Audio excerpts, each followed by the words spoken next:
Today on Public Eye News, a water main break closes Ishpeming schools and UP school districts lend buses to Negaunee Public Schools.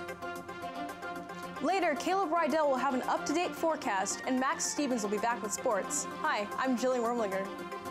I'm Mason Walls. Welcome to Public Eye News.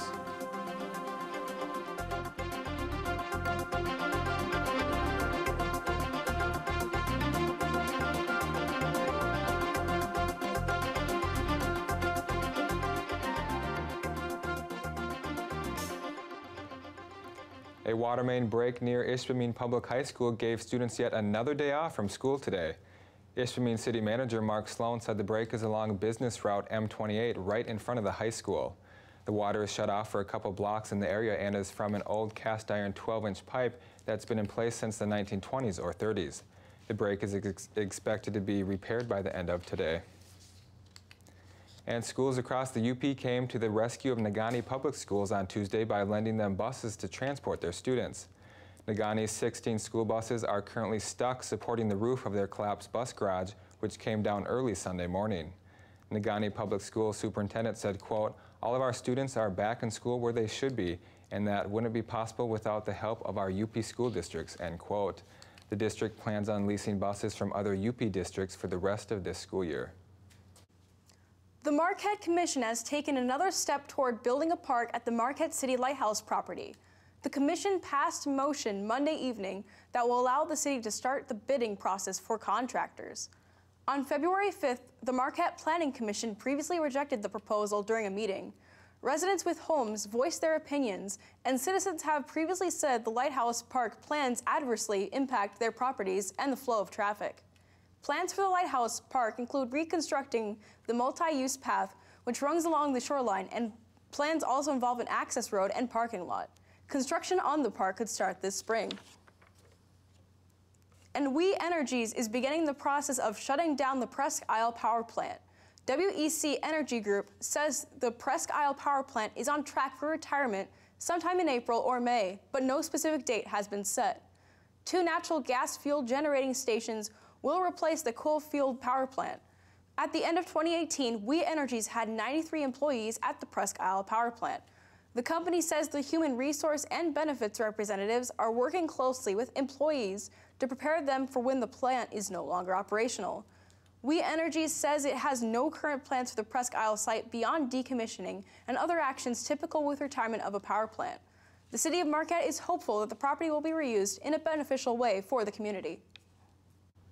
And the Marquette City Board of Commissioners opted out of the sale of recreational marijuana in a 4-3 vote Monday night. The city chose to opt out until the state declares rules and regulations associated with recreational marijuana sales. Marquette City Commissioner Jenna Smith said 62% of city residents voted in favor for Proposition 1. The city can choose to opt back in if they choose once zoning and other ordinance issues are cleared up. And State Representative Sarah Cambenzi introduced House Bill 4227 to create a committee on Michigan's mining future. The committee would be responsible for making advisory, legislative, and policy recommendations to strengthen and create sustainable mining practices in Michigan. There would be 15 members with governor-appointed representatives from different mining operations. There would also be officials from the Michigan Economic Development Corporation, the Michigan DNR, and the Michigan DEQ. And stay tuned. After the break, we'll be back with your national and international news.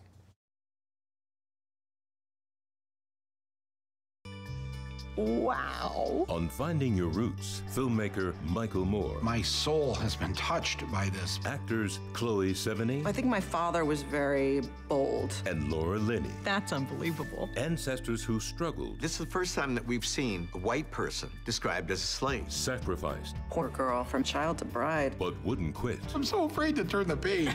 Finding Your Roots. Tonight at 8 on Public TV 13. And welcome back. Companies behind some of the best-known consumer products are beginning to factor climate change into their business equation.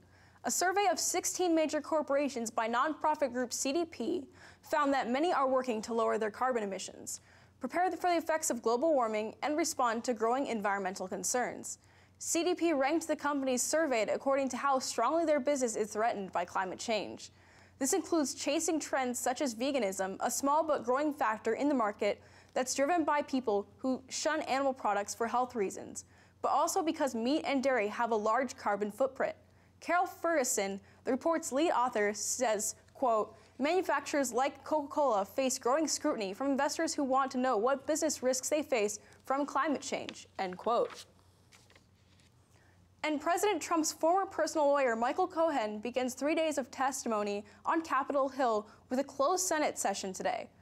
A source confirms to CBS News that in tomorrow's open session on the House side, Cohen plans to publicly accuse the president of criminal conduct. Natalie Brandt is on Capitol Hill with the latest. Michael Cohen arrived on Capitol Hill Tuesday to testify before the Senate Intelligence Committee in a closed-door session. The committee wants to give Cohen the chance to correct the record after lying to Congress in 2017 about President Trump's plans to build a Moscow tower in 2016. They want to know, did someone tell him to lie? How many other Russia deals did Mr. Trump pursue? And who were his key business partners? What I intend to keep focused on is untangling the very complicated financial arrangements between Donald Trump and Russia. Cohen is set to report to prison in May for campaign finance violations and lying to Congress the last time he testified. Senators say they will have to corroborate his testimony with other information. Today is just the start. Potentially explosive testimony could come Wednesday during an open session before the House Oversight Committee. A source confirms to CBS News that Cohen plans to accuse the president of criminal conduct in connection with hush money paid to 2 women who claim they had affairs with Mr. Trump. Cohen reportedly will also reveal financial statements to show the president may have engaged in tax fraud. White House Press Secretary Sarah Sanders said in a statement, it's laughable that anyone would take a convicted liar like Cohen at his word, and pathetic to see him given yet another opportunity to spread his lies. Natalie Brand, CBS News, Capitol Hill. A federal appeals court approved AT&T's takeover of Time Warner in an $81 billion deal. The ruling came despite a rejection by the Trump administration and is now the biggest media marriage ever. Time Warner is the owner of CNN, HBO, the Warner Brothers, and many other shows and programs. The U.S. antitrust lawsuit against AT&T marked the first time in decades that the government challenged a vertical merger. The idea behind this merger is reportedly to help take on rivals such as Netflix, YouTube, and Hulu. And the highest-ranking Catholic leader ever charged with child sex abuse was found guilty of molesting 2 boys in Australia. Cardinal George Pell, a top advisor to Pope Francis, was convicted back in December, but a court had forbidden publication of any details about the trial until now. The gag order had been put in place to avoid the possibility of prejudicing the jury in a possible second trial that is now not taking place. Seth Duane has the reports from Rome. You're a pedophile, you freak! Cardinal George Pell was heckled as he left the Melbourne courthouse, surrounded by police and mobbed by reporters. The cardinal was convicted of sexually abusing 2 13-year-old boys in 1996 at a Melbourne cathedral. One of his victims wants him behind bars. George Pell is a monster, a freak. He has to be jailed. No home detention, none of this pathetic, weak justice. We want to see him in jail. We want to see him fry in hell forever. Pell was in charge of the local church's program to combat sex abuse at the time of the alleged crime. He has maintained his innocence. The whole idea of sexual abuse is abhorrent to me. Pell's attorneys have filed an appeal. The Vatican today said Pope Francis has confirmed its restrictions put on Cardinal Pell. Those restrictions include abstaining from public ministry and also avoiding contact with minors until the conclusion of this appeals process. The Cardinal faces up to 50 years in jail. Seth Doane, CBS News, Rome. And after the break, we'll be back with your weather and sports. Stay tuned.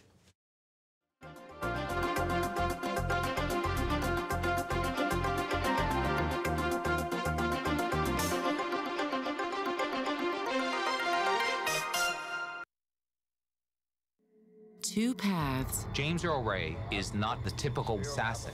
One destiny. Memphis police report that Reverend Martin Luther King has been shot. If he is the killer, why did he do it? We always said we were not concerned with who killed Martin Luther King. We were concerned with what killed Martin Luther King. Roads to Memphis on American Experience. Tonight at 9 and tomorrow at 1 p.m. on Public TV 13. Welcome back. I'm Caleb Rydell, going to be taking you through your weather for today. As you can see behind me on the sunny NMU campus, we got quite a bit of snow that got pushed in with the blizzard that was happening a little bit in the end of yesterday and mostly on Sunday, and a lot of people got trapped out there. And then you definitely want to check those roads as you're going out there, because there are a couple road closures around the UP, and you just want to make sure that you're going to be able to get where you need to go. All right, our current conditions outside are cloudy with a temperature of 9 degrees, winds out of the north-northwest at 5 miles per hour, and a barometric pressure of 30.63 inches and falling. And I'm falling through the screen just a little bit. We got tonight with some snow out there with a low of 5 degrees and winds out of the south at 4 miles per hour. And then tomorrow, we're looking at some snow as well, and a high of 19 with the winds out of the north-northeast at 6 miles per hour. Taking a look across the UP, you're going to see 7 degrees and sunny in Sault Ste. Marie, 12 in Manistee, 13 in Escanaba, Menominee with 11 over in the western half of the UP. We have 9 degrees in Iron Mountain, Ironwood with 8, up in the Cumanon, Houghton with 9, and back here in Marquette, it's that 9 degrees. Let's take a look at your week ahead. In your week ahead, we're looking at Thursday with a high of 28 and a low of 8 and some clouds out there. Friday with a high of 24, a low of 16 and some snow. And then Saturday, we got a high of 20, a low of 1. And some snow again. Well, I would trade this weather and some of the snow out for anything, Max, but I hear the NHL can't do any more trading. No. Does the weather have a trade deadline? Do you know? I don't think so, right? We'll see when spring rolls around. Maybe we'll get some trading on going. All right, well, I'm knocking on wood. And another NHL trade deadline has come and gone, and the Detroit Red Wings have made a couple of moves. The Wings made 2 deals at the deadline, first sending Nick Jensen and a 5th-round pick previously owned by Buffalo to Washington for Madison Bowie and their 2020 2nd-round pick. Then the Wings sent Gustav Nyquist to San Jose for the Sharks' 2nd and 3rd-round picks in this year's draft, although if the Sharks make this year's Stanley Cup Finals or re-sign Nyquist this summer, the 3rd-round pick becomes an additional 2nd-round pick. The Red Wings, who are on a 5-game losing streak and are just a game out of last place in the Atlantic Division, are still in full rebuild mode. And Tom Brady has set another record, although not an on-field record this time. A rare Tom Brady rookie card has sold in an online auction for $400,100, setting the record for the highest auction price in history for a football card. The card was part of the 2000 Playoff Contenders Championship ticket collection, and only 100 copies of the card were produced. The auction card is one of only 2 of those 100 copies to have been graded a 9 or higher by Beckett Grading Services. The PWCC Marketplace, who coordinated the auction with eBay, stated that the card was the highest quality football card they've ever brokered. And another record-breaking MLB contract has been signed as the Colorado Rockies have agreed to an 8-year, $260 million contract extension with star third baseman Nolan Arenado. The deal will keep Arenado from hitting the free agency market after the 2019 season and sets a per-year record for contract value among position players. The 27-year-old Arenado is a 4-time All-Star and has won a Gold Glove in each of his 6 seasons in the major leagues. He's led the National League in home runs in 3 of those seasons, including last season when he hit 38 home runs to go along with 110 RBIs. And with that, that's all the time we have for today. Thank you very much for joining us on this edition of Public Eye News. We'll see you all tomorrow.